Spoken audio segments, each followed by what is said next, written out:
Hello，大家好，我是拜伦。你会不会突然觉得生活一无可取，每天上班下班、上学下学，家务杂事一成不变呢？也许你憧憬过某种生活方式，但现在眼神里失去光彩的我们，大概只想着解决一再出现的生活麻烦。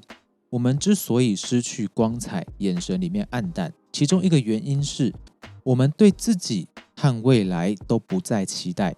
像被生活训练出习得无助感，我们一再的意识到自己并不特别，自己相当的平凡，然后麻木的生活着，每天都一样。我们不再期待生活里会有什么改变，有心无力是我们的现状。偶尔空闲的时候，似乎也不足够拿来掌握新的知识、新的技能去翻转我们现在的生活。就这样逐渐接受现状。虽然我们心里还有一点躁动，但我们对自己的人生应该是怎么样的标准，逐渐的符合现状。差距太大了嘛，只好降低标准。我们可能会在心里对自己说：我们就是这样了。虽然心里并不情愿，但是这样比较好过。不过我还是希望各位在可以的时候，还是挣扎一下吧，给自己一点力量。在这个《The Power of One More》这本书里面中文应该叫做"再来一次的力量"。它里面提到，我们的人生状态取决于我们对它的各种标准。如果我们的现状低于标准，那我们就会为了赶上标准而行动。相反的，如果现状高于标准，也许我们就会安于现状，直到突然发现现状已经低于标准了。因为普通人的现状往往是逐渐的往下降的。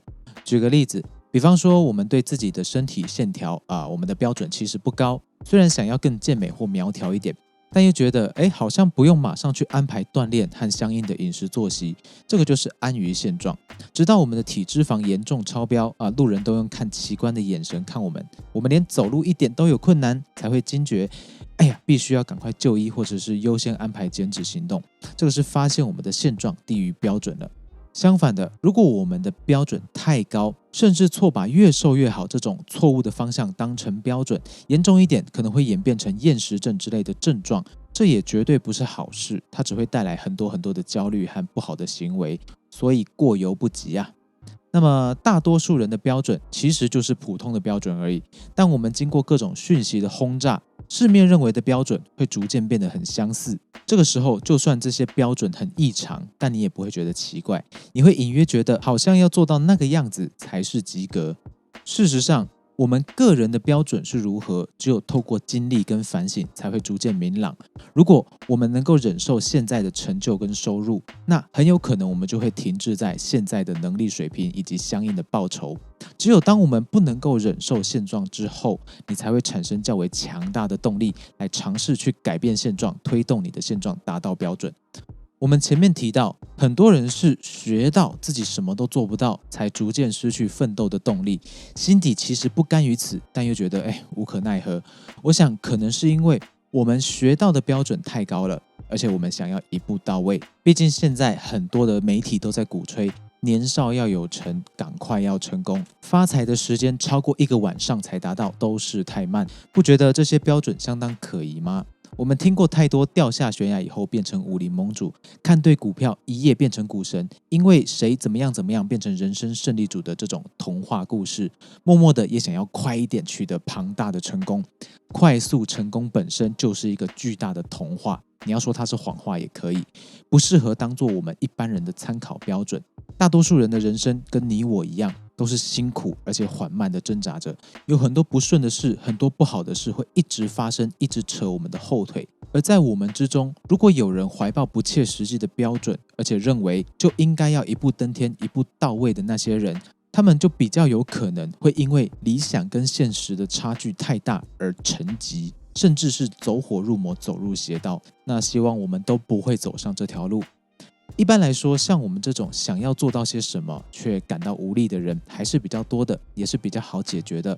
要怎么做呢？首先我们要贴地改变自己的观念，要认识到成果是慢慢累积出来的，尤其是我们这种小角色，成果累积它可能会很慢，比我的订阅数成长还要慢，但确实的进步跟累积，在想要有所成就的地方，我们一定能够为自己取得一点一点的成果，至少比过去自己的成果好，对吧？这是0跟1的差别。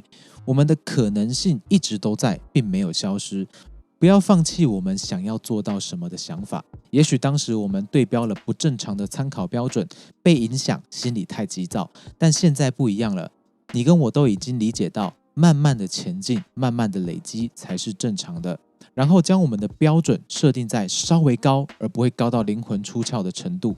你可以利用目标设定法和滚动调整的方式，推动自己逐渐取得更好的成果、更好的进展。每天比昨天的自己进步一点点，产生复利效应，并且让自己处在标准比自己稍高一点的环境里面。比方说，跟三观健康、努力奋斗的人在一起，跟好的人或思考多接触，没事就过来这里听我废话。或者是在成长风气较强的环境里面生活，然后每天都比昨天多一点点，多努力一点。比方说很生活化的例子，我们每天多做一下训练，多学一个知识、一个单字，多看一页的书，每天都比昨天提高一点点的标准，慢慢累积微小可是真实的进步。你的状态也会因为实际的标准提升而慢慢提升，不会因为不切实际的标准觉得努力成长毫无作用而放弃努力。放弃本身并不危险，危险的是失去继续行动的可能性。如果每天你都能够达到当天的标准，并且比它再多一点点，乍看之下好像没什么，微不足道，长期累积下来会怎么样？会产生复利啊！昨天一组深蹲做6下，今天一组就做7下。昨天背了5个单字，今天试试背6个单字。今天试试看比昨天早10分钟睡觉，今天试试看比昨天多阅读5分钟。每天我们都能够完成对自己的承诺，而且比自己的要求前进的再更多一点点。长期累积下来，我们的状况会有巨大的不同。跟大多数人比起来，当他们停留或低于一成不变甚至降低的标准过了好几年，而你却是每天都离理想的自己更近一点点，比昨天更强一点点。最重要的，你意识到自己一直维持成长的动能，不管是自信还是什么，你的心态会很好。我个人觉得最重要的影响是，习惯每天都要做到功课，而且多一点点。一旦这样的行为模式成为了习惯，你就不会去思考要不要做，而是去思考做了没，什么时候能做。当我们进入这样积极的状态，我们就是完全不一样的人了。希望这期对你有一点点的帮助。这期就分享到这里，我是 Byron， 我们下期再见喽。